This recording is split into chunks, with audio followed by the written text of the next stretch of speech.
The ring-necked pheasant is about the size of a chicken, weighing about 2 to 4 pounds on average. The roosters are almost always larger than the hens and look very different too. Hens have mottled tan and brown feathers with a paler coloured head. The roosters, however, are spectacularly adorned with iridescent feathers. A bright white ring of feathers around their neck, hence the name, separates the deep green-coloured head from their body's copper-brown feathers.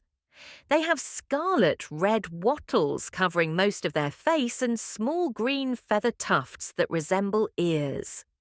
Males have spurs on their legs, which are sometimes used in territorial disputes.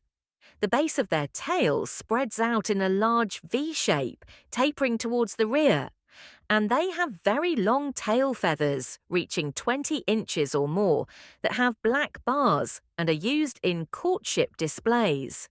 Roosters perform a courtship dance by first perching somewhere to crow. They then beat their wings to attract the attention